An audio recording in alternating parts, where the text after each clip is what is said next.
सहनावतु सहनो भुनक्तु सह वीर्यं करवावहै तेजस्विनावधीतमस्तु मा विद्विषावहै।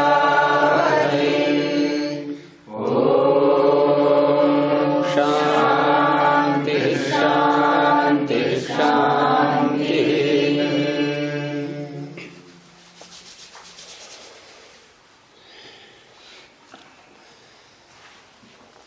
अनुमान प्रमाण के अंतर्गत जो तीन भेद उसके बताए गए थे, पूर्ववत, शेषवत और सामान्यतो दृष्ट, और इन तीनों ही विशेषणों की दो दो प्रकार की व्याख्याएं हैं, जिसमें से एक प्रकार की व्याख्या हो गई थी, उसमें मतुप प्रत्यय मान करके पूर्ववत में पूर्व वाला ऐसा अर्थ करते हुए उसमें जो उदाहरण दिया गया था उसमें कारण से कार्य का अनुमान, क्योंकि कारण और कार्य में कारण पूर्व होता है और कार्य पश्चात। तो जहां कारण के द्वारा हम कार्य का पता लगाते हैं, कार्य का ज्ञान प्राप्त करते हैं, उसे पूर्ववत अनुमान कहेंगे। उदाहरण दिया गया था जैसे बादलों को बढ़ता हुआ देख करके, उमड़ता घुमड़ता हुआ देख करके वर्षा का ज्ञान होता है। दूसरा शेषवत था, उसमें शेष जो बाद में होता है वो शेष है। तो कार्य और कारण में बाद में कौन होगा? कार्य। तो कार्य के द्वारा जहां कारण का ज्ञान होगा उसको कहेंगे शेषवत अनुमान। उसमें उदाहरण था कि नदी के बढ़ते हुए जल को देखकर उसमें पीछे वर्षा कहीं हुई है, इसका पता लग जाता है। और तीसरा था सामान्यतो दृष्ट, सामान्य रूप से जो हम जान लेते हैं किसी विषय को, और उसमें होता सामान्य तो दृष्ट में भी यहां पर कार्य कारण का तो रहता है, लेकिन अंतर इतना है कि पूर्व के दो उदाहरणों में, पूर्ववत और शेषवत में, जिस कारण से या जिस कार्य से हम कारण का या कार्य का अनुमान कर रहे हैं, तो उनका संबंध हमने पहले कभी देखा हुआ है, जाना हुआ है। उन्हीं का, जैसे बादल को देख करके वर्षा का पता लगा, तो हमने अनेकों बार बादलों को उमड़ता घुमड़ता हुआ देख करके वर्षा हुई है, ऐसा पीछे हमें ज्ञान हो चुका है। ऐसे ही नदी के बढ़ते हुए जल को देख करके पीछे वर्षा हुई है, इसका भी ज्ञान हमने कई बार पीछे कर लिया है, क्योंकि इसमें यह सर्वत्र घटेगा कि प्रत्यक्ष पूर्वक ही अनुमान होता है। अर्थात, और प्रत्यक्ष भी दो बताए थे मैंने, एक भूतकाल का प्रत्यक्ष और दूसरा वर्तमान काल का प्रत्यक्ष। तो यहां पर भूतकाल का प्रत्यक्ष कौन सा होगा? शेषवत में वर्षा को, नदी को बढ़ता हुआ देख करके जो हम वर्षा का अनुमान कर रहे हैं, ज्ञान कर रहे हैं, इसमें भूतकाल का प्रत्यक्ष कौन सा है? नदी का प्रवाह। नहीं, भूतकाल में हमने क्या प्रत्यक्ष किया था? इसमें भूतकाल में हमने अनेकों बार बढ़ते हुए नदी को भी देखा और पीछे जाकर के वर्षा हुई है इसका पता भी लगा लिया, किसी से पूछ लिया, कुछ भी कर लिया कि ऐसा क्यों हुआ है, ये पानी क्यों बढ़ा है नदी का। तो हमने या तो स्वयं जाकर के देखा या किसी से पूछ लिया क्या क्या पीछे वर्षा हुई है, क्या पानी बहुत बढ़ा हुआ आ रहा है ये। तो उत्तर आया कि हाँ, वर्षा हुई है। तो भूतकाल का प्रत्यक्ष और वर्तमान का प्रत्यक्ष कौन सा है? यहाँ वर्तमान का प्रत्यक्ष यह है कि नदी को देख रहे हैं बढ़ा हुआ इस समय, ये वर्तमान का प्रत्यक्ष। लेकिन यहाँ सामान्य तो दृष्ट उदाहरण में, यहाँ जहां अनुमान हम कर रहे हैं जिस स्थल पर, जिस विषय में, उसका हम प्रत्यक्ष पूर्व कर भी सकते हैं और नहीं भी कर सकते, दोनों बातें। यानी प्रत्यक्ष किसी और का और ज्ञान किसी और का। जैसे हमने मनुष्य को कल कहीं और देखा, आज उसी को अपने यहाँ घर पे देखा, अपने इस आश्रम में देखा, तो पता लग गया कि गति होने से देशांतर प्राप्ति जो हुई है वो गति होने के कारण हुई है। और अनेक वस्तुओं को हम देखते हैं कि वो गति करती होती हैं और उसके बाद देशांतर प्राप्ति उनकी हो जाती है। तो यहां हम ये ज्ञान अपना ये सामान्य रूप से भिन्न भिन्न पदार्थों में देख करके बना लेते हैं, लेकिन अब इसको ऐसे स्थल पर भी घटा सकते हैं जिनकी गति हमने कभी नहीं देखी और न देख सकते हैं। उदाहरण के लिए सूर्य की जो किरण आ रही है पृथ्वी के ऊपर, तो पृथ्वी के ऊपर किरण आने के बाद देशांतर प्राप्ति तो हो गई, भूमि पर धूप निकल आई है, हमें दिख रहा है। और धूप का निकलना क्या है? किरणों का, सूर्य की किरणों का आना। लेकिन सूर्य की किरणें क्या आते हुए दिख रही हैं हमें? क्या पहले कभी देखा है हमने उनको आते हुए? जैसे हमने पहले बादलों को देख करके वर्षा हुई है, ये हमने देख लिया है प्रत्यक्ष। लेकिन यहां सूर्य की किरण जो आई है ये आते हुए हमने न तो पहले कभी देखा, न वर्तमान में हमें दिख रही है आती हुई, लेकिन देशांतर प्राप्ति दिख रही है। देशांतर प्राप्ति जब वो आ चुकी भूमि के ऊपर और धूप निकल आई है, अब तो दिख रही है, लेकिन गति नहीं दिख रही है, देशांतर प्राप्ति दिख रही है।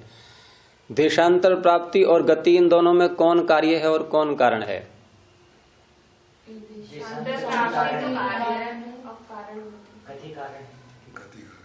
गति के बाद कारण पहले होता है और कार्य बाद में होता है। तो पहले गति हुई या पहले देशांतर प्राप्ति हुई? तो गति कारण हो गया।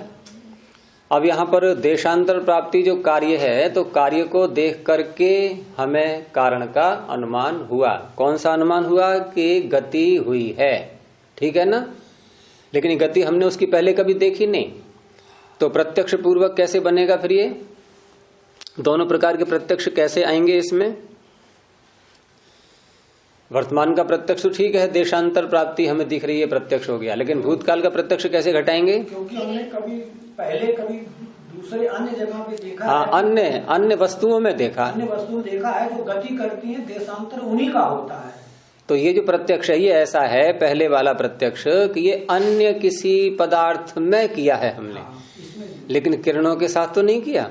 अच्छा, पीछे के दो उदाहरणों में जिनका हम ज्ञान प्राप्त कर रहे हैं उनका संबंध, उन्हीं का संबंध हमने पीछे जाना है। क्योंकि यदि हम इसको इस रूप में न समझेंगे तो फिर ये शेषवत में जाएगा। शेषवत में कार्य को देख करके कारण का अनुमान कर रहे हैं, और यहाँ भी कार्य है देशांतर प्राप्ति, कारण है गति, उसका ज्ञान हो रहा है, तो शेषवत में जाना चाहिए। लेकिन शेषवत में जो भेद हमें दिखाई दे रहा है, वहां जिस कार्य को देख करके हम कारण का ज्ञान कर रहे हैं, वहां उस कार्य कारण के जिन पदार्थों में हो रहा है उनका प्रत्यक्ष भी हमने पहले किया हुआ है, और यहाँ नहीं किया है। यहाँ किया है किसी और का, और ज्ञान हो रहा है किसी और का। जी ऐसे नहीं कह सकते कि सार्वभौमिक दृष्टि है, ये सार्वभौमिक में हमने एक पार्ट देखा, अन्यत्र देशांतर में भी वही पार्ट का हमने कल्पना हुई। हाँ, लेकिन अन्य पदार्थों का देखा ना, हमने मंजूरी देखा पेड़ में, ये मंजूरी लगा, हमने देखा रही यहाँ बिहार बंगाल उड़ीसा में भी वही चीज वही है, लेकिन वहां आपने देख तो लिया उसको प्रत्यक्ष। लेकिन यहाँ हमने किरण को चलते हुए, गति करते हुए, ऊपर से आते हुए कभी देखा ही नहीं, और न कभी देख सकते हैं, क्योंकि उसकी गति ही इतनी तीव्र होती है, संभव ही नहीं है देखना। 1 सेकंड में 3 लाख किलोमीटर हमारी नेत्र की क्षमता है इतनी है। जरा सी ट्रेन भाग रही होती है तो हम उसमें लिखा हुआ नहीं पढ़ पाते, उसकी तो गति इतनी होती भी नहीं। ट्रेन जा रही हो तेज, अब कहाँ जा रही हो, पट्टियां होती है ना उसमें, कहाँ देख पढ़ पाते हैं, कुछ मध्यम हो कम हो तो पढ़ पाते हैं। तो किरण की गति कभी देख ही नहीं सकते। और फिर भी हमने पता लगा लिया देशांतर प्राप्ति से। पता कैसे लगा? कि अन्य वस्तुओं में हम ये देख चुके हैं कि देशांतर प्राप्ति गति होने पर ही होती है। यही इसकी सामान्य हाँ, ये है सामान्य तो दृष्टि, सामान्य रूप से जान करके और उसका अन्यत्र अन्य स्थलों पर घटाना। और यहाँ दोनों बातें हो सकती हैं, जैसे हम जिन पदार्थों में हम गति और देशांतर प्राप्ति देख रहे हैं उनका भी हमें पता लग जाता है, और जिनकी नहीं देख रहे हैं उनका भी पता, और अन्य पीछे के उदाहरणों में जिनका देखा है उन्हीं का पता लगना। अब इसको भिन्न प्रकार से इन तीनों शब्दों की व्याख्या होगी आगे। ये आज का पाठ यहां से चलेगा अब कि अथवा, अब अथवा कह करके पूर्ववत, शेषवत और सामान्य तो दृष्टि को एक दूसरे प्रकार से समझाएंगे ये। और यहाँ प्रत्यय बदल जाएगा इसमें, पहले वाले में पूर्ववत में मतो प्रत्यय था, और यहाँ आएगा तेन तुल्यम क्रिया चेद वती ही। हाँ, यहाँ समानता, वहां तो पूर्व वाला मतो अस्य अस्ति और अस्मिन अस्ति अर्थ होता है इसका। तो यहाँ अर्थ करेंगे हम पूर्व जैसा, पूर्व के समान। अब ये अर्थ होगा। समझ में आ रहा है पूजा? तो पूर्व जैसा, अब पूर्व जैसा में क्या देख रहे हैं हम कि यत्र यथा पूर्वम, जैसा पहले, प्रत्यक्ष भूतयो हो, जैसे हमने पहले प्रत्यक्ष जिनका किया है। और ये आ रहा है द्विवचन, प्रत्यक्ष भूतयो हो, प्रत्यक्ष भूतयो हो, प्रत्यक्ष जिनका हुआ है वो दो हैं। कौन दो हैं? धूम और अग्नि, कुछ भी ले लो भाई। धूम और अग्नि दोनों को पहले प्रत्यक्ष देखा है, ठीक है ना? पहले प्रत्यक्ष हमने दोनों का कर लिया है, प्रत्यक्ष भूतयो हो। अब क्या हुआ कि अन्य किसी स्थल पर अन्यतर दर्शनेन, अन्यतर का अर्थ जब तर लगाते हैं कहीं पर किसी शब्द में, तर ये प्रत्यय है, ये अंग्रेजी में भी होता है, तर होता है नहीं? अंग्रेजी में तर होता है नहीं? अरे तर टी या टर नहीं लगाते हैं, बेटर, तो वही तर तो है ये, संस्कृत से ही तो वहां पहुंचा हुआ है। तो वहां कब लगाते हैं इसको? जब दो में से किसी एक को छांटते हैं, कंपैरेटिव सुपरलेटिव। तो जब दो में से किसी एक को छांटेंगे तो वहां पर तर प्रत्यय लगाएंगे, और बहुतों में से जब छांटते हैं किसी एक को तो संस्कृत में लगता है तम, और अंग्रेजी में EST, best, good, better, best. वही संस्कृत साहिब, वो भी संस्कृत से ही पहुंचा हुआ है। यहाँ इष्ठन है उसकी जगह।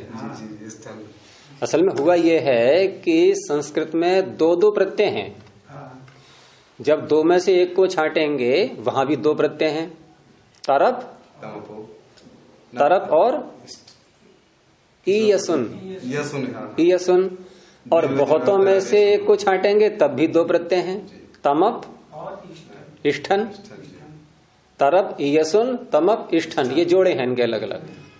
अब इसमें दो प्रत्यय आपको ऐसे मिलेंगे जिनका पहला अक्षर व्यंजन है, तरप और तमप, और दो प्रत्यय ऐसे मिलेंगे जिनका पहला अक्षर स्वर है, ईयसुन और इष्ठन। अब हुआ क्या कि इंग्लिश में जब दो में से एक को छांटते हैं उसमें से ऐसा प्रत्यय पहुंच गया जिसका पहला अक्षर व्यंजन है, तर पहुंच गया, और बहुतों में से एक को छांटते हैं तो वहां ऐसा प्रत्यय पहुंच गया जिसका पहला अक्षर स्वर है, इष्ठन पहुंच गया, वो इष्ठन का इष्ट बन गया है, बेस्ट, EST। वहां आपको बहुतों में से एक को छांटने में तम नहीं मिलेगा और दो में से एक को छांटने में ईयसुन नहीं मिलेगा, वहां एक एक पहुंच पाया, यहां दो दो प्रत्यय हैं। तो बात हो रही थी कि प्रत्यक्ष भूतयो हो, जिनका हमने पीछे प्रत्यक्ष किया है, दो वस्तुओं का आपस में जिनका संबंध है, उनमें से अन्यतर दर्शनेन, अब एक का दर्शन हो रहा है। जैसे हम अब केवल धूम को देख रहे हैं, अब एक का दर्शन हो रहा है। अब एक का दर्शन हो रहा है तो एक तो बच गया ना, तो जो बच गया है हम उसको भी अन्यतर ही कहेंगे, उन दो में से एक। तो अन्यतर दर्शनेन अन्यतरस्य अप्रत्यक्षस्य, अनुमानम, अन्यतर दर्शनेन, उन दोनों में से एक का दिखाई देना अर्थात धूम का, और अन्य तरस्य अप्रत्यक्षस्य, और एक दूसरा और है जो अभी प्रत्यक्ष नहीं हो रहा है, जिसका हमें प्रत्यक्ष हो नहीं रहा है, उसका अनुमानम, उसका अनुमान होगा। वो कौन है जिसका प्रत्यक्ष नहीं हो रहा है? अग्नि, अग्नि का अनुमान होगा। अब मुझे लग रहा है शायद आपको कुछ कुछ तो यह समझ में आ ही गया होगा अनुमान प्रमाण क्या होता है क्योंकि ईश्वर ने धुआं अग्नि बना करके बड़ी सरलता दे दी हम लोगों को समझने के लिए। वैसे धुआं में आंखें खराब होती हैं, लेकिन यहाँ बुद्धि सही हो रही है उससे, धुएं से। तो धूमे न, उदाहरण वही आ रहा है, यथा धूमे न अग्नि ही। अच्छा, इसमें इतना और बताओ कि इस उदाहरण को, धूम और अग्नि वाले को, यदि हम पिछले जो 3 अर्थ किए गए थे, पूर्ववत, शेषवत, सामान्य, 2 दृष्ट के, क्या उनमें भी कहीं जा सकता है या नहीं? ये उदाहरण धूम और अग्नि वाला, जल्दी बताओ सोच करके। हैं? हाँ, सही पहचाना, शेषवत में जाएगा ये। कार्य से कारण का अनुमान, और धूम क्या है? कार्य, अग्नि क्या है? कारण, तो वहां जाएगा ये शेषवत में। और दूसरी तरह की व्याख्या में ये पूर्ववत में आएगा। यहां आई चुका। तो यथा धूमे न अग्नि ही, ये उदाहरण हो गया। आगे अब शेषवत की दूसरी व्याख्या। अब शेषवत की दूसरी व्याख्या में हमें प्रत्यय बदलने की आवश्यकता नहीं है, मतो प्रत्यय लग करके ही अर्थ हो जाएगा, यानी शेष वाला अर्थ वैसा ही रहेगा। लेकिन यहाँ शेष का अर्थ हम कारण या कार्य, इनमें से जो कार्य शेष होता है उसको नहीं लेंगे। अब यहाँ शेष का अर्थ होता है बचा हुआ। शेष माने बचा हुआ। अब बचा हुआ का ये होता है कि हम बहुत सी छंटनी करते हैं, कभी ये उसको दे दिया, ये उसको दे दिया, ये उसको दे दिया। हाँ, उक्ताद अन्य शेष है, वही बचा हुआ है जिनके विषय में हमने चर्चाएं कर ली। ठीक है, अब एक चीज रह गई है। उदाहरण के लिए हम यूं समझ सकते हैं, जैसे मान लो हमारे परिवार में कोई मेहमान आए, अतिथिगण आए, संख्या हम 3-4 जो भी लेना चाहे उनकी ले सकते हैं। अब वो चले भी गए वहां से, जो भी उनसे बातचीत करनी थी, मिलना जुलना सब हुआ, उसके बाद चले गए। अब उनकी कोई वस्तु, उसमें हम मोबाइल ले लें, चाबी का गुच्छा ले लें, या अन्य कोई चीज ले लें ऐसी, वो उनकी वहां पर छूट गई। ठीक है, और वो सब आए थे अलग अलग स्थानों से, किसी एक परिवार के नहीं थे। अब वो वस्तु वहां पर छूट गई, और ये हमें पता है कि है उन्हीं में से किसी की। अब उन्हीं में से किसी की है, तो वहां पर हमने एक एक को फोन करके पूछा। अब जिससे भी पूछते रहे, उन्होंने कहा भी हमारी नहीं है। अब मान लीजिए 3 जने आए थे, 3 व्यक्ति आए। अब 3 में से हमने 2 से पूछ लिया, और दोनों ने उत्तर क्या दिया कि हमारी नहीं है। अब तीसरे से हमने पूछा नहीं है, हम क्या अब समझेंगे? हो गया ना? तीसरे से पूछने की आवश्यकता ही नहीं है। अर्थात तीसरे से हमारा अभी ये प्रत्यक्ष नहीं है, क्योंकि उसे पूछा ही नहीं है हमने। और अनुमान में अप्रत्यक्ष का ही ज्ञान होता है।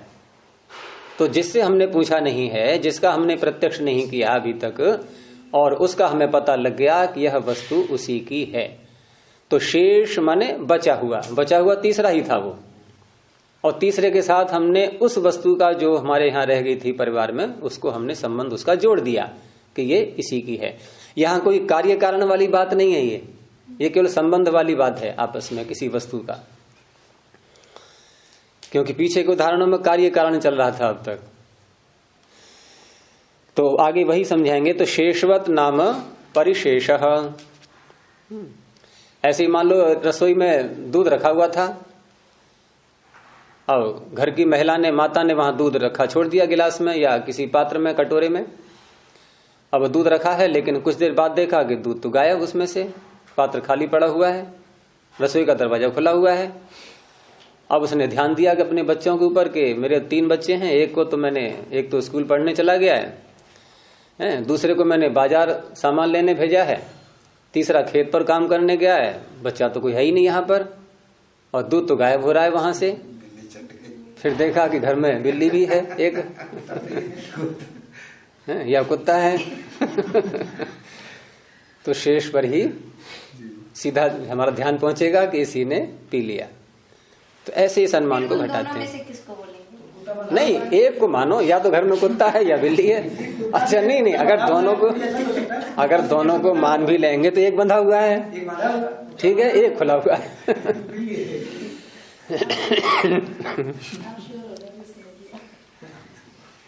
तो इस तरह से जो बचता है उसके साथ उसका संबंध जोड़ते हैं। अब इन्हीं की पंक्तियां देखें कि सच अर्थात ये परिशेष न्याय बोल देते हैं इसको संक्षेप में, शेषवत को, कि सच प्रसक्त प्रतिषेधे, जिन जिन के साथ संबंध हो सकता है उन्हें कहेंगे प्रसक्त, और उनका हो गया प्रतिषेध। जैसे पहले उदाहरण दिया हमने, विद्यमानस्य, हाँ, प्रसक्त माने जो उससे जुड़े हुए हैं, संज स्वंगे, जिससे जुड़े हुए हैं, जो आपस में जिनका संबंध हो सकता है उनसे। जैसे वो चाबी के गुच्छे की बात थी, वो जो 3 अतिथि आए थे उन तीनों में से किसी का हो सकता है, लेकिन जिन 2 से पूछा उन्होंने निषेध कर दिया, तो प्रसक्त प्रतिषेधे, जिन 2 से पूछा उन्होंने तो कर दिया निषेध, ये हो गया प्रतिषेध। और अन्यत्र अप्रसंगात, और अन्य किसी मनुष्यों, जैसे हमारे परिवार में वो गुच्छा किसी का था नहीं, अन्य हमारे और बहुत से मित्र हैं, उनका भी किसी का नहीं था, क्योंकि वो हमारे घर में आए नहीं अभी इस समय, जो जब गुच्छा रह गया था वो। तो अन्यत्र अप्रसंगात, अन्यत्र प्रसंग होगा ही नहीं। अब जो शेष बचा, जिसके साथ प्रसंग हो सकता है, वो एक ही बचा है, तो वहां उसको जोड़ेंगे। तो प्रसक्त प्रतिषेधे, जो जो प्रसक्त हैं, जो जो उस वस्तु से जुड़े हुए हैं, जो जो दूध को पी सकते हैं, उनमें से एक एक को देखा हमने, तो सबका निषेध सामने आ रहा है, प्रसक्त प्रतिषेधे। और अन्यत्र अप्रसंगात, और जिनका उस वस्तु के साथ कोई संबंध ही नहीं है, उनका प्रसंग यहां आ नहीं सकता। तो इसलिए शिष्य माणे, शिष्य माणे, शिष्य माने सासु,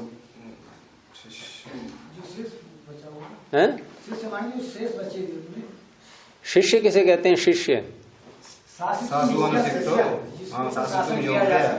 तो वो तो शिष्य गए, गुरु शिष्य वाला शिष्य हो गया। देखो, शासु अनुशिष्ट से बनाएंगे, शास धातु से बनेगा, वो भी शिष्य बनेगा। वहां पर शा के आ को इकार करेंगे, शास, शास, शास के आ को इकार, शास, सूत्र आगे बोलो, शास इदंग हलो, वो तो इससे बनेगा शिष्य। सक्सेना जी कैसे लेट हो गए आज?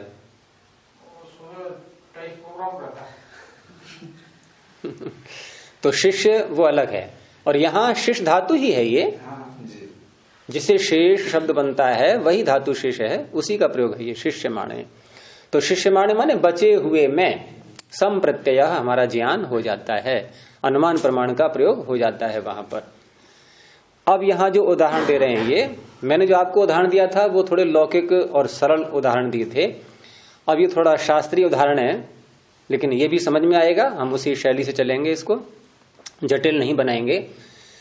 तो एक सूत्र आता है वैशेषिक दर्शन में, ये उसकी ओर संकेत कर रहे हैं आगे, यथा कह करके, यथा सद अनित्यम, ये सद अनित्यम इतना अंश ये सूत्र का है, जो कि कणाद के वैशेषिक दर्शन का है।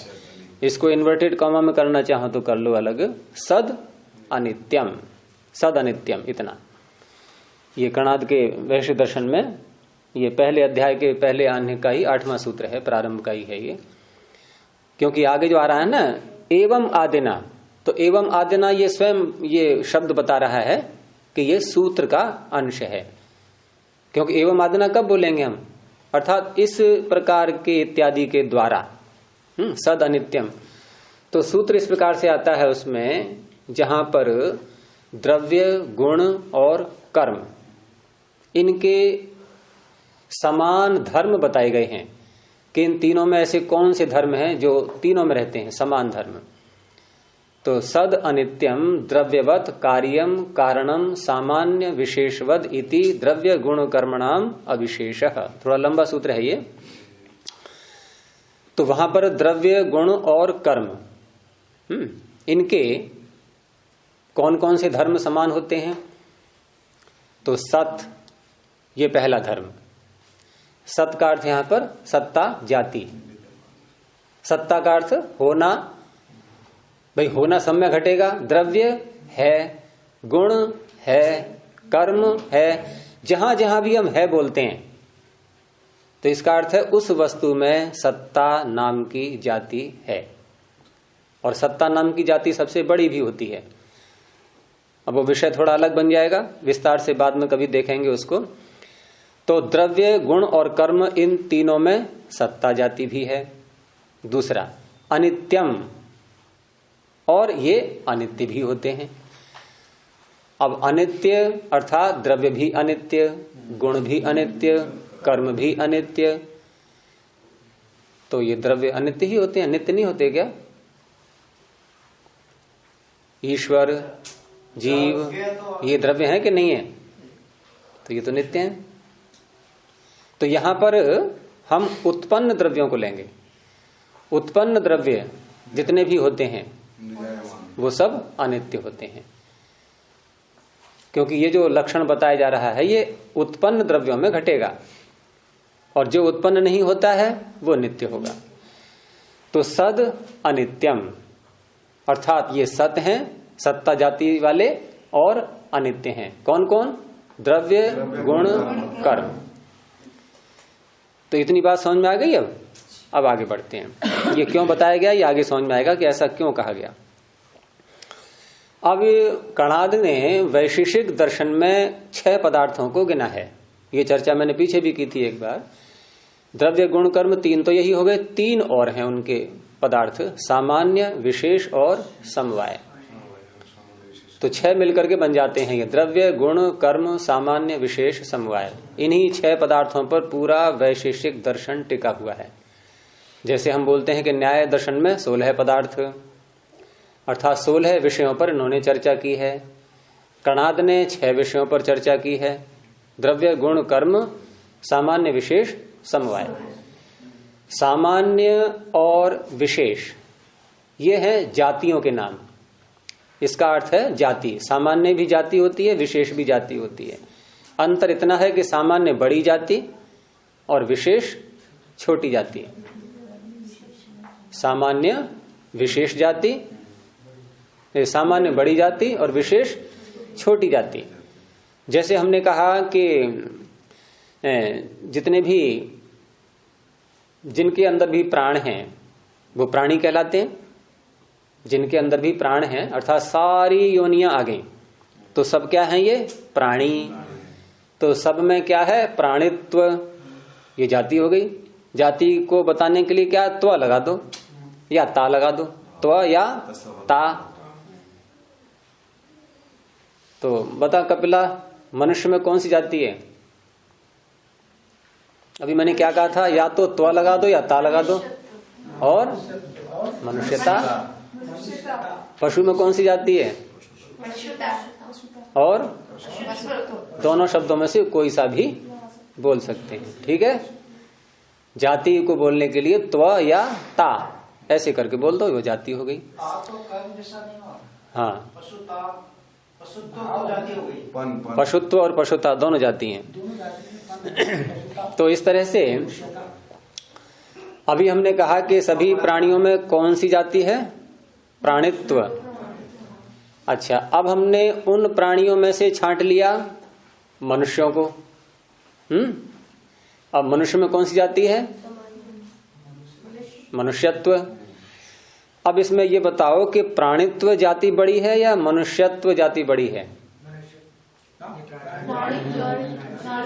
जो अधिक में घटे। प्राणित्व में अन्य प्राणी भी तो आ गए सारे हैं, चींटी हाथी कीड़े मकोड़े पशु पक्षी सब आ गए उसमें। तो वो बड़ी है और मनुष्यत्व छोटी है। अब मनुष्यत्व छोटी है तो इसको क्या कहेंगे यहाँ पर? विशेष। और प्राणित्व बड़ी है तो क्या कहेंगे? सामान्य। अच्छा, अब मनुष्यों में से भी हमने स्त्री को अलग कर दिया, पुरुषों को अलग कर दिया, तो स्त्री में कौन सी जाति है? स्त्रीत्व। पुरुषों में कौन सी जाति है? पुरुषत्व। अब मनुष्यत्व जाति बड़ी है या पुरुषत्व? अब मनुष्यत्व बड़ी हो गई तो मनुष्यत्व क्या हो गई? सामान्य, और पुरुषत्व विशेष। तो अब ये भी पता लग गया होगा आप लोगों को कि कोई भी जाति जिसको हमने पीछे सामान्य कहा या विशेष कहा, इनमें परिवर्तन भी हो सकता है, लेकिन इस परिवर्तन की भी एक सीमा होगी। कहां तक जाएंगे हम? अर्थात सामान्य जाति जिसको हमने कहा कि बड़ी जाति को सामान्य बोलते हैं, जैसे हमने प्राणित्व को भी सामान्य कह दिया, फिर पुरुषत्व की दृष्टि से मनुष्यत्व भी सामान्य हो गया, और पुरुषत्व में भी हम कहें कि ये वृद्ध हैं, ये बच्चे हैं, ये बालक हैं, इनको अलग अलग छांट दें तो पुरुषत्व भी सामान्य हो जाएगा। फिर वहां पर वृद्धत्व है और युवत्व, युवाओं के लिए अलग से कहेंगे, बालकत्व, ये बन जाएंगे विशेष, है नहीं? तो ऐसा करते करते हम एक ऐसा सामान्य भी प्राप्त कर सकते हैं या नहीं, जिससे जो कभी विशेष न बन पाए। अर्थात इतनी बड़ी जाति जिससे बड़ी जाति और कोई भी न हो, तो वो सामान्य ही तो रहेगी। फिर सामान्य विशेष कब बनती है? जब उससे बड़ी एक और मिल जाए। तो एक जाति ऐसी है जिससे बड़ी कोई जाति नहीं होती, उसे कहते हैं सत्ता। सत्ता होना, ता लगा दिया हमने, सत्व कहते हो उसको, लेकिन व्यवहार में सत्ता चलता है, क्योंकि सत्व कहते ही सत्वगुण में पहुंच जाते हैं उधर सत्वगुण पर। तो सत्ता नाम की सबसे बड़ी जाति है। बताओ इससे बड़ी और कौन सी हो सकती है? सोच के बताओ। अच्छा, जैसे हमने सत्ता का अर्थ क्या है? होना है। तो ऐसी कौन सी वस्तु और रह गई जिसके साथ में हम है नहीं लगा सकते? है कोई और? तो सत्ता सबसे बड़ी जाति, वो हमेशा सामान्य ही होती है। अच्छा, अब विशेष पे आओ। ऐसी कौन सी विशेष जाति हो सकती है कि जिसका और अवान्तर भाग उससे छोटा और नहीं हो सकता? उसका पता आप लोग नहीं लगा पाओगे अभी, वो बताना पड़ेगा। वो होती है परमाणु की जाति। हाँ, सत्वर स्तंभ जिनको बोलते हैं हम, हैं? अब निरवयव अवस्था में पहुंच गए हम। सत्वर स्तंभ जो मूल कण हैं प्रकृति के, संसार के मूल कण, तो उनसे और छोटी जाति अब कौन सी होगी? कोई हो ही नहीं सकती। तो इसलिए विशेष जो जाति है नामक, जो कभी भी सामान्य नहीं बन सकती, वो होती है परमाणुओं में। चलो, ये तो विषय अलग हो गया। परमाणु उसको कहते हैं जिसका और कोई टुकड़ा हो ही नहीं सकता। अब आप बोलो आगे। तो सद अनित्यम।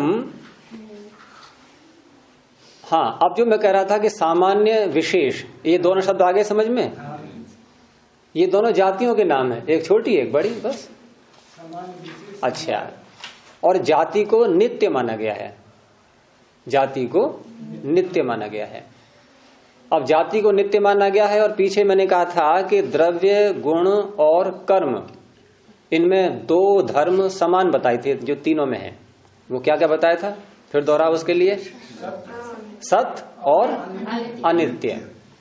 सत और अनित्य। अच्छा, और ये जाति कैसी है? ये सामान्य और विशेष, ये नित्य। ठीक है ना? अब देखो, हम चर्चा करने किस पे जा रहे हैं? हमें विचार करना है शब्द क्या चीज है। शब्द द्रव्य है या गुण है या कर्म है या सामान्य है या विशेष है या समवाय है? अभी निर्णय नहीं हुआ है। शब्द इन 6 में से क्या माना जाएगा, हैं? अभी हम कोई कल्पना नहीं करेंगे कि क्या माना जाएगा। हम छंटनी करेंगे एक एक करके अब, क्योंकि हमें प्रमाण को समझना है, अनुमान प्रमाण को, शेषवत को, परिशेष न्याय को समझना है। तो पहले हमने प्रारंभ कहां से किया? सामान्य से। क्या शब्द देखो, दो बात ध्यान रखनी हमेशा कि शब्द में दो बातें स्वीकार कर ली गई हैं, दो धर्म उसमें। कौन कौन से? सत और अनित्य, ये ध्यान रखना। अब बताओ शब्द सामान्य हो सकता है क्या? देखो फिर पकड़ो, शब्द में हम दो बातें स्वीकार कर चुके हैं, दो धर्म उसके, एक तो सत्ता जाति से युक्त और दूसरा अनित्य। अब फिर बोलो क्या शब्द सामान्य हो सकता है? नहीं, क्यों नहीं हो सकता? हाँ देखो इसने पकड़ी बात, क्योंकि सामान्य को नित्य कहा गया है और शब्द में हम पहले ही कह चुके हैं अनित्य है वो, तो शब्द सामान्य नहीं हो सकता। क्या शब्द विशेष हो सकता है? विशेष भी नित्य है, ठीक है ना। अच्छा एक और है आगे समवाय शब्द। समवाय कहते हैं संबंध के लिए, और वो भी संबंध कैसा? गुण गुणी का, धर्म धर्मी का, है जाति और द्रव्य का, जाति और कर्म का, जाति और गुण का, ये जो एक दूसरे के संबंध होते हैं ये समवाय संबंध, ये भी नित्य कहे गए हैं, क्योंकि गुण बिना गुणी के रह नहीं सकता, धर्म बिना धर्मी के रह नहीं सकता, जाति बिना द्रव्य बिना गुण बिना कर्म के रह नहीं सकती। तो ये जो रहने का दो का संबंध आपस में है इसे कहते हैं समवाय, और ये भी नित्य है। तो अब बताओ शब्द क्या समवाय हो सकता है? नहीं हो सकता। क्यों? क्योंकि समवाय संबंध भी नित्य है। तो इस तरह से तीन तो चले गए, अब ये अब रह गए तीन और, अब उनमें से निर्णय करेंगे। तो ये जो तीन चले गए, पहले इसके विषय में ये पंक्ति क्या है आगे इसको देखो, ये कैसे बोल रहे हैं उसको कि सद अनित्यम इत्यम आदना, ये तो सूत्र की ओर संकेत हो गया, अर्थात उस सूत्र के द्वारा जो बातें बताई गई हैं उसमें द्रव्य गुण कर्मणाम अविशेषेण, द्रव्य गुण और कर्म इनमें तो बताया अविशेष, अर्थात ये विशेष नहीं है। किस रूप में? क्योंकि इनमें सत्ता भी है और अनित्यता भी है। इस रूप में सब बराबर हुए ना। ये जब सब बराबर होते हैं तो हम कहेंगे ये विशेष है, इसमें भाई सब एक जैसे हैं, कोई विशेष नहीं है। जैसे किसी विद्यालय में छात्र पढ़ रहे हैं, सबके साथ कैसा व्यवहार करते हैं? समान, कोई विशेष नहीं है, चाहे राजा का हो चाहे किसी फकीर का हो। तो ऐसे ही ये जो तीन हैं द्रव्य गुण और कर्म अविशेषेण, इनको अविशेष रूप से माना जा रहा है।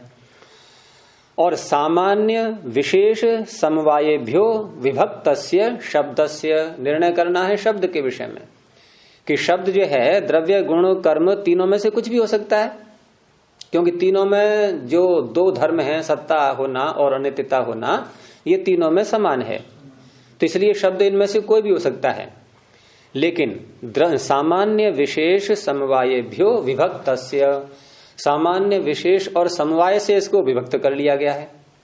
क्यों कर लिया गया है? मैंने कारण बताई दिया, क्योंकि ये तीनों हैं नित्य और शब्द नित्य है नहीं, शब्द है अनित्य। तो इन तीनों से पृथक हो गया ना, तीनों से तो बट चुका है, ये विभक्त हो गया है उनसे, उनमें नहीं जुड़ेगा अब ये, ठीक है ना। अब संशय कहां रहा फिर हमें? तीन में। तो वही आगे वाक्य आ रहा है तस्मिन द्रव्य कर्म गुण संशये, द्रव्य कर्म और गुण इसमें संशय है। अब इनमें से फिर एक एक का करेंगे विचार। अब हम द्रव्य पर आते हैं पहले। तो द्रव्य, क्या शब्द द्रव्य हो सकता है? अब ये विचार चल रहा है। तो इन्होंने क्या उत्तर दिया है कि न द्रव्यम, ये द्रव्य नहीं हो सकता। लेकिन ये तो केवल इनका अभी प्रतिपादन हुआ। प्रतिपादन कहते हैं किसी बात को अपनी ओर से कहना, और ऐसे कहना कि उसमें कारण कोई बताया नहीं जा रहा है, तो वो बात कभी स्वीकार नहीं की जाती। ये शैली है न्याय शास्त्र की और सभी ऋषियों की, कि जब भी कोई बात वो कहेंगे तो वो ये नहीं कहते कि हमने कहा है इसलिए इसको ऐसे ही मान लो, कभी नहीं। ये परंपरा ही नहीं है, क्योंकि केवल प्रतिपादन मात्र कर देना ये किसी बात को सिद्ध नहीं करता, उसमें हमें कारण हेतु बताना ही पड़ेगा। तो न द्रव्यम के द्रव्य नहीं है शब्द, तो दूसरे ने कहा हम तो नहीं मानते, आप कारण बताओ इसमें पहले। तो कारण आ गया, और कारण पंचमी होती है एक द्रव्यत्वात्, ये इसमें हेतु आ गया कि शब्द द्रव्य क्यों नहीं है? क्योंकि द्रव्य हमेशा एक द्रव्य वाला, एक द्रव्य नहीं, शब्द जो है वो एक द्रव्य वाला है। शब्द द्रव्य क्यों नहीं है? इसलिए कि शब्द द्रव्य वाला है। अब ये बात समझ में नहीं आ रही होगी। पहले इतना समझ लो कि शब्द एक द्रव्य वाला है। अब अर्थापत्ति से निकालो कि ये जो कह रहे हैं कि शब्द एक द्रव्य वाला है और द्रव्य नहीं है, तो इसका अर्थ है कि द्रव्य एक आश्रय नहीं होता, एक द्रव्यत्व। देखो फिर पकड़ो बात के लिए कि शब्द द्रव्य नहीं है, कारण एक द्रव्य वाला होने से, एक द्रव्य आश्रय है जिसका ऐसा होने से, तो इसका अर्थ है कि अन्य जो द्रव्य हैं जितने भी वो कम से कम दो आश्रय होना चाहिए। अनेक द्रव्याश्रित होते हैं, जिसमें वो अनेक द्रव्य वाले होते हैं। उसमें सत्य प्रधान अनेक आश्रय वाले। अनेक शब्दों के प्राधान्यता हो। हाँ, क्योंकि अनेक तत्वों से मिलकर के बनते हैं वो। जी, जी, जी। क्योंकि ये जो चर्चा हो रही है सारी, ये अनित्य द्रव्यों की हो रही है, ये भी ध्यान रखना। और अनित्य द्रव्य कौन से होते हैं? जो उत्पन्न होते हैं। और यदि कोई द्रव्य उत्पन्न हुआ है तो उसके अवयव एक होगा, उसका अवयव, या अनेक होंगे? दो तो होने चाहिए। क्यों? वस्त्र जैसे ये मोबाइल है, ये एक द्रव्य है, हैं? तो एक ही तो है, ये अनेक कहाँ है? अनेक समूह। हम किसी वस्त्र को ले लें, वस्त्र एक द्रव्य है, तो वस्त्र कितने द्रव्यों के आश्रित है? कितने द्रव्यों पर आश्रित है? उसके तंतु बहुत सारे हो सकते हैं, एक तंतु से बन जाएगा वस्त्र। अच्छा, अब हमने उसमें से एक तंतु ले लिया, तो एक तंतु भी एक द्रव्य है, तो वो भी अनेक रेशों पर आश्रित है, रेशे हैं उसके। अब किसी एक रेशे को ले लिया हमने, है, वो भी एक द्रव्य है, लेकिन उसके भी और अधिक छोटे छोटे कण उसके हो सकते हैं। तो ये श्रृंखला भी कहां तक जाएगी? है? अर्थात अंतिम द्रव्य ऐसा कौन सा होगा? अंतिम द्रव्य अर्थात कार्य द्रव्य भी हो और अंतिम हो, ऐसा कौन सा द्रव्य होगा जिसके अवयव एक से अधिक न हो? में चले जाएंगे के बाद तो उसके भी दो रह गए। अर्थात ऐसा कोई द्रव्य हो ही नहीं सकता उत्पन्न द्रव्य जिसका अवयव एक हो। एक तो नहीं होगा, ठीक है ना? अब हम इसको यूं समझें कि ऐसा कौन सा द्रव्य है, पहला द्रव्य, जहां से हम कहें कि ये उत्पन्न द्रव्य हुआ है, तब कहेंगे हम कि द्वैणुक, दो परमाणुओं को मिला करके जो द्रव्य बनेगा वो ऐसा द्रव्य बनेगा कि जो पहला द्रव्य कहलाएगा, पहला उत्पन्न द्रव्य। उसके बाद तो फिर श्रृंखला चल पड़ती है? और वो ऐसा द्रव्य होगा कि जिसके अवयव केवल दो होंगे, दो से अधिक नहीं। अन्य आप संसार में किसी वस्तु को ले लो, उसके अवयव दो से अधिक होंगे, ठीक है ना? केवल द्वैणुक ऐसा होता है जिसके दो ही अवयव होते हैं। तो कहने का तात्पर्य शब्द एक द्रव्य वाला है, एक द्रव्य पर आश्रित है, और अन्य जितने द्रव्य हैं वो अनेक द्रव्यों पर आश्रित होते हैं, इसलिए शब्द द्रव्य नहीं है। अब ये कोई नहीं पूछ रहा है अब तक कि वो शब्द एक द्रव्य पर आश्रित है, वो द्रव्य है कौन सा? कहाँ समझ रहे हैं? किस पर आश्रित है शब्द? शब्द एक द्रव्य वाला है, वो कौन सा द्रव्य है जिस वाला है ये? आकाश। अर्थात शब्द आकाश पर आश्रित रहता है, समवाय संबंध से। समवाय संबंध की बात हो रही थी ना पीछे। तो शब्द का आश्रय, शब्द का आधार, जैसे हमने कहा वस्त्र का आधार कौन है? तंतु, उसके धागे। लेकिन यहां तो कार्य कारण का संबंध भी है वस्त्र में और तंतु में, लेकिन शब्द में और आकाश में कार्य कारण का संबंध वैसे नहीं है कि आकाश से शब्द बना है, ऐसे नहीं। केवल आधार के रूप में लेना है कि शब्द हमेशा आकाश पर आश्रित रहता है। आकाश यदि नहीं होगा तो शब्द उत्पन्न हो नहीं सकता। शब्द की उत्पत्ति तो होती है लेकिन आकाश से नहीं, आकाश में। बस ये ध्यान रखना है। अब आकाश ऐसा है कि एक द्रव्य है, आकाश को एक माना गया है। अब कोई यहां भी तर्क कर सकता है कि आकाश एक कहाँ है, आकाश तो शब्द तन्मात्रा से उत्पन्न माना गया है और इसकी उत्पत्ति हुई है और उत्पन्न द्रव्य कभी एक होता नहीं।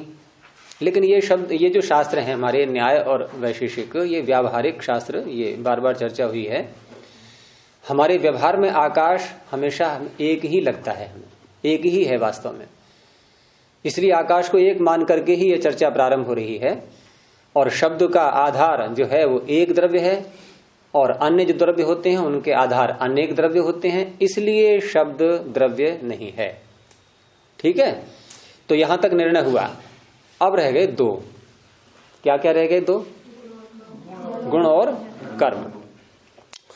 अब कर्म पर चर्चा प्रारंभ की कि न कर्म, शब्द कर्म भी नहीं है। तो फिर वही बात आ गई, ये तो आपकी प्रतिपत्ति हुई, केवल प्रतिपादन हुआ, हेतु देना पड़ेगा। तो हेतु आगे आया कि शब्दांतर हेतुत्वात्, शब्द शब्दांतर का हेतु होता है। शब्द दूसरे शब्द को उत्पन्न करने वाला होता है। शब्द स्वयं भी शब्द से उत्पन्न हो सकता है और दूसरे शब्द को भी उत्पन्न करता है। अर्थात शब्द में एक विशेषता आ रही है, एक विशेषता बताई जा रही है कि शब्द से शब्द की उत्पत्ति होती है, लेकिन कर्म से शब्द की उत्पत्ति नहीं होती। कर्म यहां पर तात्पर्य है क्रिया, ये ध्यान रखना। यहां जो कर्म शब्द आ रहा है, इस कर्म का अर्थ है क्रिया, और क्रिया का तात्पर्य देशांतर प्राप्ति है, हिलना, गति जिसमें होती है। और वो जो कर्म हम लोग करते हैं, कर्म वो चीज अलग है, ये कर्म वो नहीं है। यहां कर्म है क्रिया, देशांतर प्राप्ति। अब शब्द में क्या क्रिया होती है? नहीं होती। तो मेरा सुना हुआ तुम्हारे कान तक कैसे पहुंच रहा है? बोला हुआ, मेरा बोला हुआ तुम्हारे कान तक कैसे पहुंच रहा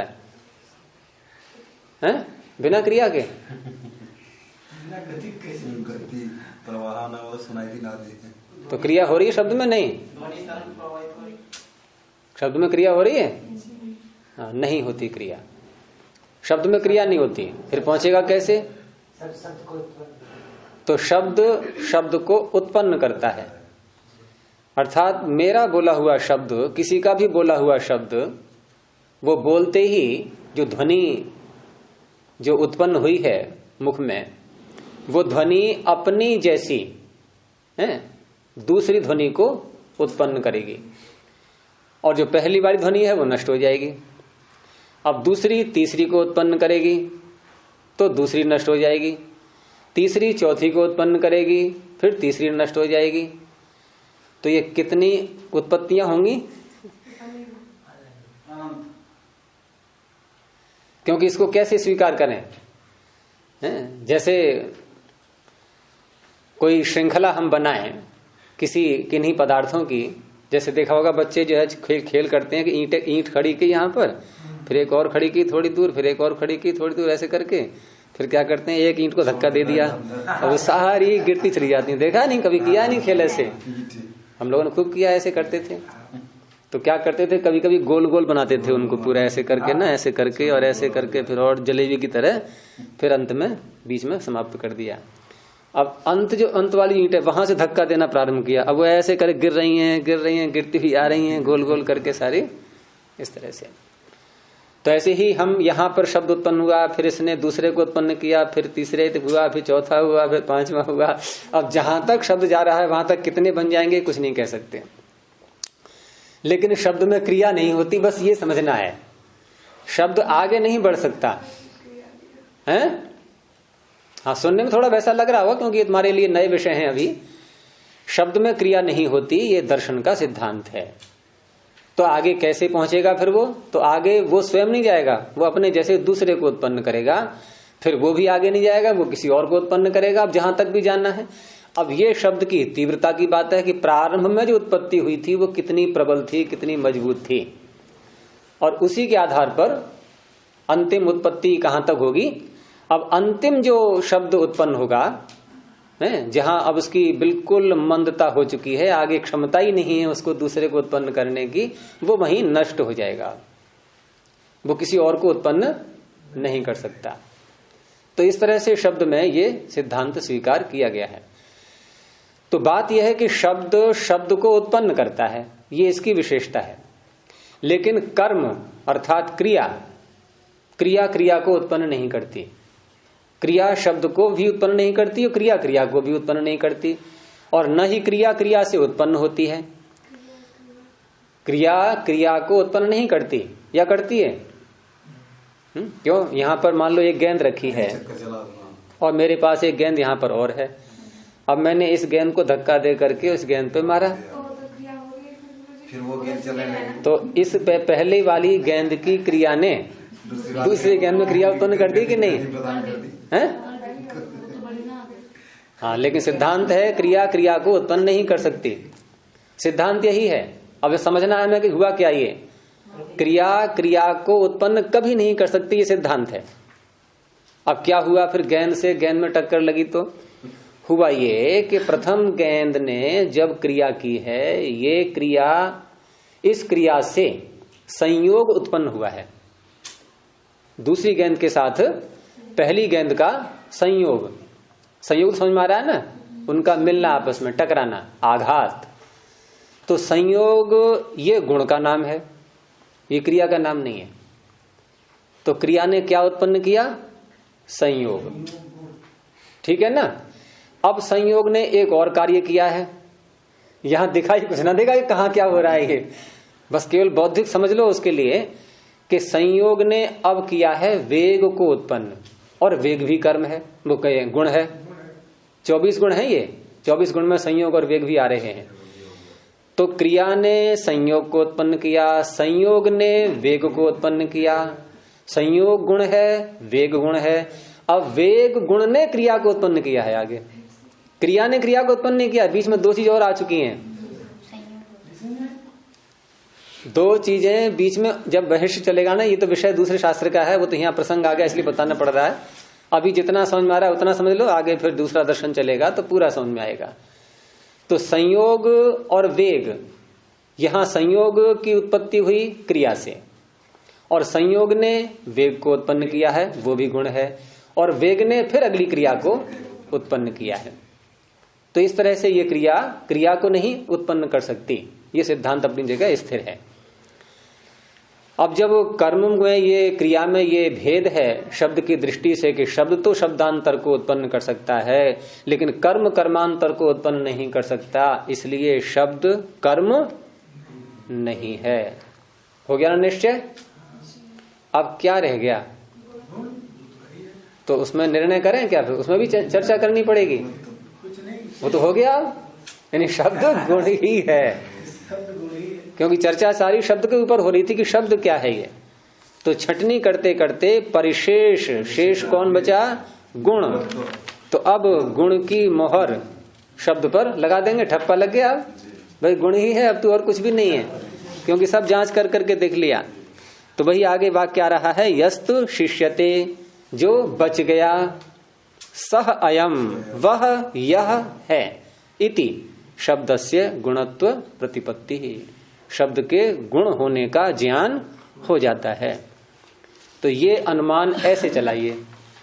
शेषवत का उदाहरण, परिशेष न्याय भी वो कहते हैं इसके लिए, ये परिशेष न्याय है। अच्छा जी, ये सब न्याय वगैरह सब आत्मा जो हमारी प्रमेय है, सब उसी को समझने के लिए, अगर आत्मा समझ में आ जाए तो हमारे यही तो चक्कर है, उसको समझने के लिए है। किसान को चाहिए तो गेहूं, लेकिन वो सारे पेड़ उखाड़ के लाने पड़ते हैं उसको खेत में से सब काट के, फिर उसका भूसा अलग करो, ये करो, छिलका हटा, ये करो, तमाम, तब जाके गेहूं मिलता है। ये सब और नहीं तो उसमें समझ लो कि एक स्वर्ण का कण चाहिए आपको, एक स्वर्ण का कण, कितनी मट्टी लाओगे आप? अब छटनी करते रहो उसमें से। तो जानना तो आत्मा को ही है, लेकिन आत्मा के चारों तरफ इतने लपेटे लगे हुए हैं, ये सब, इन सब को सुलझाना है।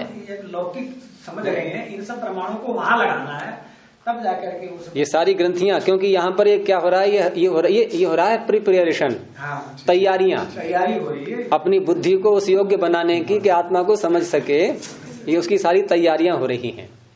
उसी तैयारी में हम लोग लगे हुए हैं। आगे फिर ये आएगा सामने तो दृष्ट, अभी समय हो चुका है, इसको कल देखेंगे। अब प्रणव ध्वनि।